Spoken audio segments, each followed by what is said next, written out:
Ebonyi people not supposed to find those people will go to that protest. If you don't say it from Ebonyi state, not supposed to go find all those people who follow go do that Dave Umahi protest. Lie all of them down. Give them 36. Because what is that? They go protest for Umahi. Say they talk to Umahi anyhow. Ebonyi state people, if you know it from Ebonyi state, tag anybody from Ebonyi state. Tell them make you go fish out all those people who go do those protests. Flog them. 36 for village square. For disgracing Ebonyi people. Imagine the likes of Patoraki, the likes of Tekno, the likes of Angelo Korie. You know people from Ebonyi state. Now these people come out saying they protest for.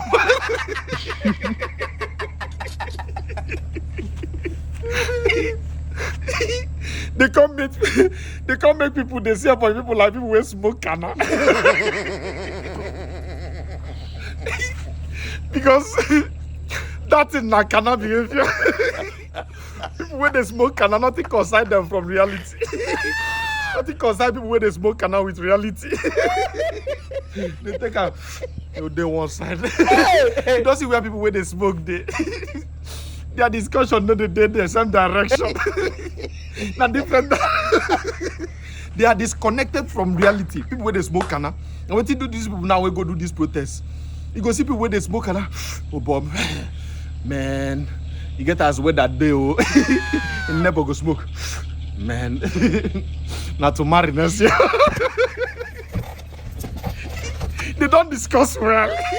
Now what do these people? Because how can you? Do you know the percentage of the poverty rate in Ebonyi state? The poverty rate in Ebonyi state is about 70-something%.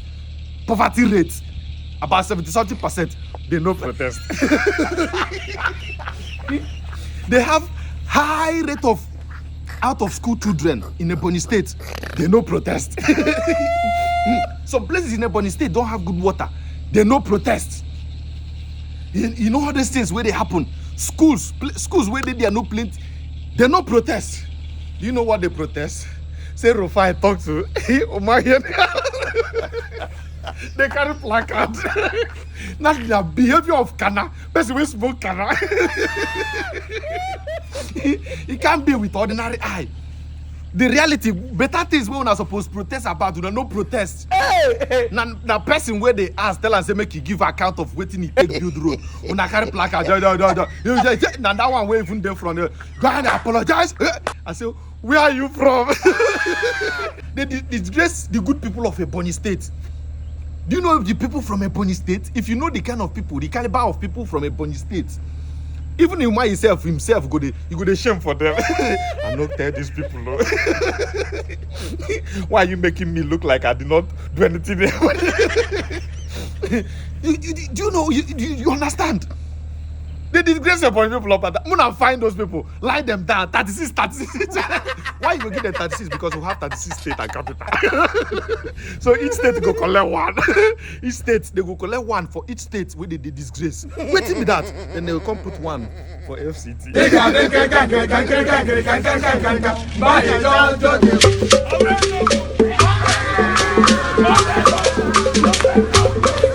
Mamma mia.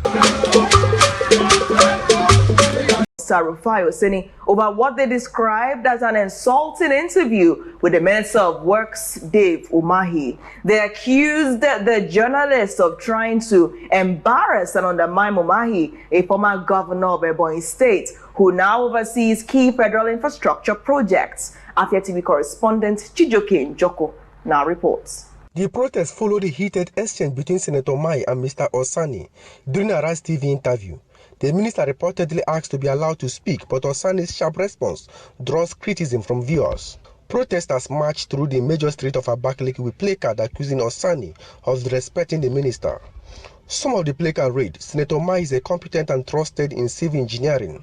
Arise TV and Rufai Osani must apologize now, and ABC and BOA must act against media misconduct. The group leader Damian Ono expressed disappointment over Umahi's treatment on live television, saying Osani's misconduct was not only disrespectful but also amounted to media ambush. That young man, Rufai Osani, had the effrontery in his nerve, the stimulating force, the guts to ask Dave Umahi to keep quiet. Who gave him told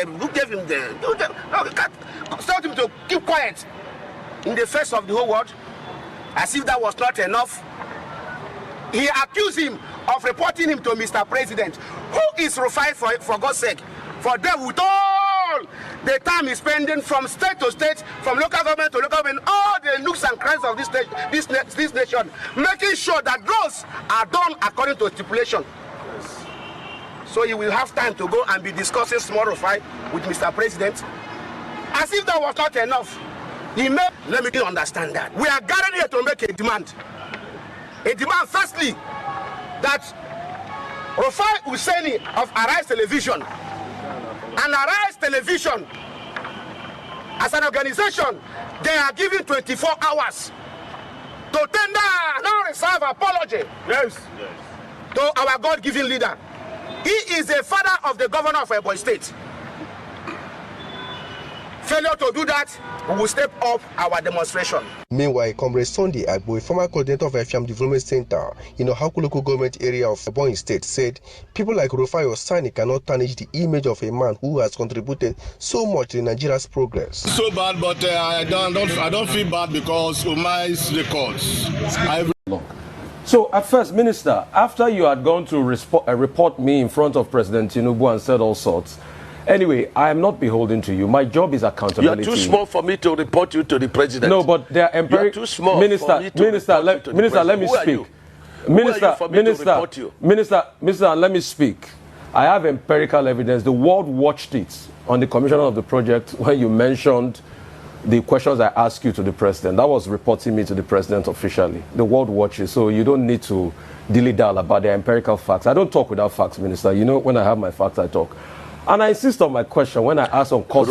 Let me only address you. Minister, you will not allow me speak. The problem is you will not allow me speak. You spoke for over 20 minutes, over 10 minutes. Because you don't know what you are speaking. But let me speak. Let me speak. You will not. What your profession is. You will not allow me speak. You see, if you can just keep quiet and be calm and just allow me speak, I'll be happy. All right. So my question still persists as regards the cost per kilometer. You cannot tell me that we don't have a right to know the cost per kilometer. Even if it's an undulating landscape, give us all the facts and the details of the cost per kilometer. That's all we'll ask for. Other questions as regards the loans taken. Let me finish. No, I will keep quiet for you to damage Let me information. finish. Listen to me. Minister, you will not allow me to speak. The minister will not allow me to speak. No. Don't do that with me. Minister will not allow me to speak. I was in your studio. Minister will not allow me. And when the first section was on, and I ran the figures. And what you're asking us is 750 kilometers of coastal highway. We should tell you cost per kilometer. So you multiply by 750. That's nonsensical. No, so tell me the cost per kilometer. There's nothing too hard for you to tell me that figure. You've not still told me that figure. So I was right on that point. The second point... Because you don't understand anything. The second point I'm trying to make is You don't understand anything. I'm a professor in this field. Okay. You don't understand anything. What university gave you professorship in this field? And you cannot ask me to tell you a cost. What university gave you professorship in engineering? I didn't know you were Professor Umahi, Minister. I didn't know. So, please, I'm professor in practice. In practice. I'm professor in practice. Okay. I understand engineering very well. So secondly, and you have no knowledge of what you're asking. If you will let me... You have no knowledge. If you will let me ask questions. So you keep quiet. Okay. And then stop, Minister, it's all right. Keep dignifying yourself and let the world see you for who you are. If you allow me speak, the other 100 kilometers that you said they've added to it, we would like to know the cost per kilometer of that one. And the Winsome Homes, the case is in court. Now, I would like to know the cost per kilometer for that one. I would like to also know the over 700 billion first tranche of loan you guys got for this project. Has the money been spent? How was the money deployed? I would also like to know. I would also like to know the terms of that loan. All right? How many years? What's the payback period? What's the payback term of that loan? And for the Winsome Homes, isn't it interesting that as somebody that's been a governor in the state, you know the law, a case is in court, and then you're coming to talk about the details of the cases in court. Because you denied that the case was not in court. Now you've already accepted that the case is in court. So is it not just better you thrash it out with the woman that is been reporting a case in public that we all heard, and I ask you questions based on that? So, Minister, just answer the questions. I've got no axe to grind with you. You know that. We've spoken many times. In fact, when your people called to book, I booked them, and I said you should come on air. So please just tell us those information. It's very important, Minister.